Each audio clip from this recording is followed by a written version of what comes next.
بسم الله الرحمن الرحيم الحمد لله رب العالمين والصلاة والسلام على سيدنا وعظيمنا وحبيب قلوبنا وشفيع نفوسنا أبا القاسم محمد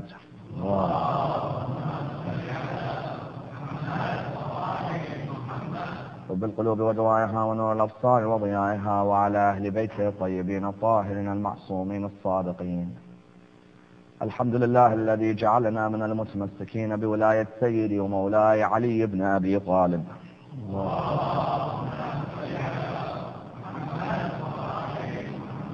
الحمد لله الذي هدانا لهذا وما كنا لنهتدي لولا أن هدانا الله. أما بعد، يقول الله في كتابه الكريم: بسم الله الرحمن الرحيم وإني خفت الموالي من ورائي وكانت امرأتي عاقرا فهب لي من لدنك وليا يرثني ويرث من آل يعقوب واجعله ربي رضيا.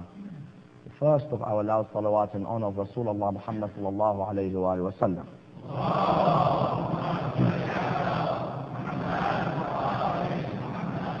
The second in honor of Amir al-Mu'mineen Ali ibn Abi Talib.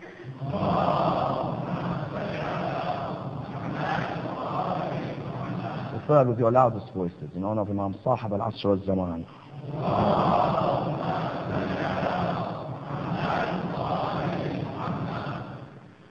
Respected scholars, brothers and sisters in Islam, Assalamu alaikum wa rahmatullahi wa barakatuh. Within the Holy Prophet and the Imams. And indeed, it's a subject which continuously draws about much analysis and research. For indeed, it's seen as a subject, when examined, as being a subject of quite some depth. When we look within the Quran and we look within the Hadith, there are many statements made by not only the Prophet, but also by the Holy Saints and their companions, about the subjects of inheritance, about the controversies of inheritance, about who can inherit and what they can inherit and from where they can inherit. So when you look at the subjects of inheritance, you find that it is a subject which has many factors, and it's a subject which many of us need to understand, with the idea that many of us within this hall, or indeed within the world, are part of an inheritance system. If not within our religion, within our country, every legal system in the world today has an inheritance system. Well, the idea is that many today will argue between family members, between cousins, between parents, between grandparents, between third and fourth generations about the inheritance of a particular piece of furniture, or the inheritance of a house, or the inheritance, for example, of a monument within the family. And therefore there is a need for all of us to research the details of inheritance. For what we notice within the Quran is that Allah subhanahu wa ta'ala in Surah An-Nisa, for example, in chapter 4, verse 11, verse 12, verse 176, are all verses which focus on the subject of inheritance. And in looking at these verses, we find that in some cases they are very difficult when reading. When you find, for example, that half should go towards the husband and 1/6 goes towards the mother, and 2 shares goes towards the female and 1 share goes towards the male. In some cases, those without a background of knowledge of Islamic history will look at the subject of inheritance and see it as quite a boring subject, for many cannot delve deeper within these areas. Yet because it looks from the outside as being a subject which is meticulous in its nature, it is one that needs to be studied in order that we are able to allow the generations that come after us to continue in a united fashion. For we may be asked the question by our children about their inheritance, by our grandchildren. We witness in the media many cases today where 18-year-old blondes marry 93-year-old men, and you wonder why. And you find here that when you find out the man has about $75 million in his account, you begin to realize why. When you look at this area, you understand that inheritance has to be explained in depth. And we have to look at each of the controversies about inheritance, as well as looking at the rights of the male and the rights of the female within inheritance. For the role of the minbar of Al Muhammad is not only to come and examine the stories of Al Muhammad, but also to look at the legal process within the Quran. To make the minbar a hawza, in order that those who were not gifted the chance to go and study in the Islamic seminaries could at least listen to the verses in depth, examined from this particular area. That's why when we look at the word inheritance, the first study of any topic is to look at the usage of the word.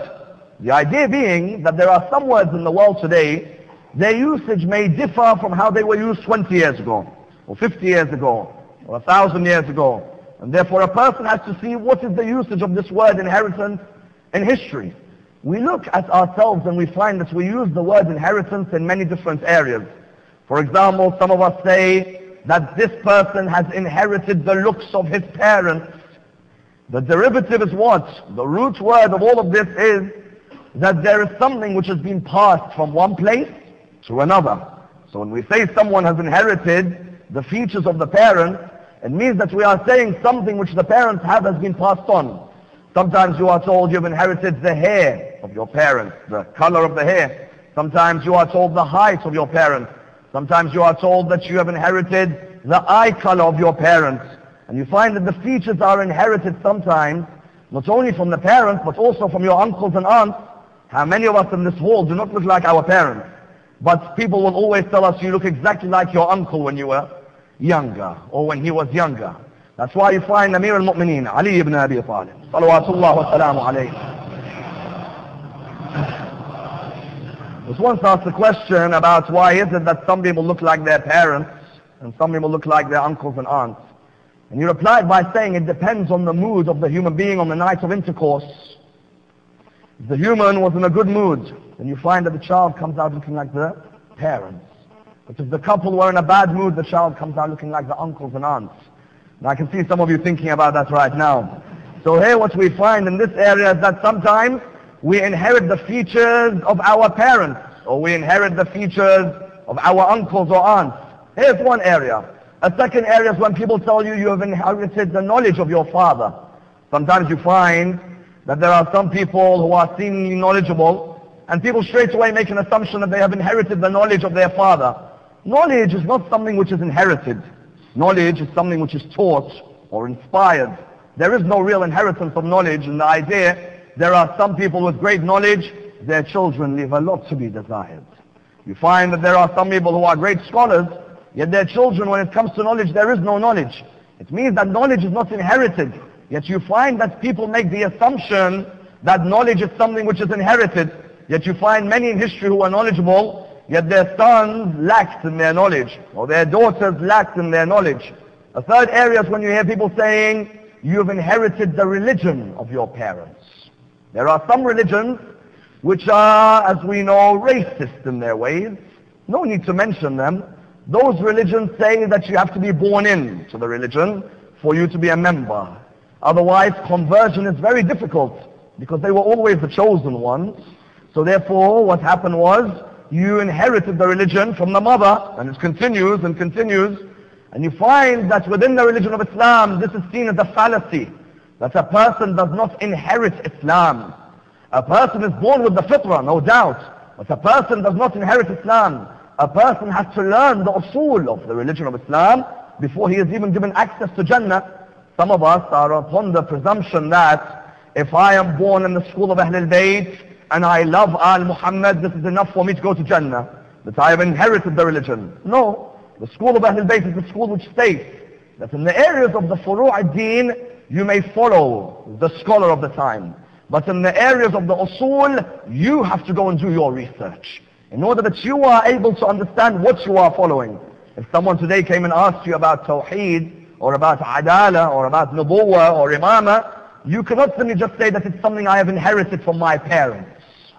Rather, you have to be able to explain each of these concepts in order that you even stand the chance of having a place within God's heaven.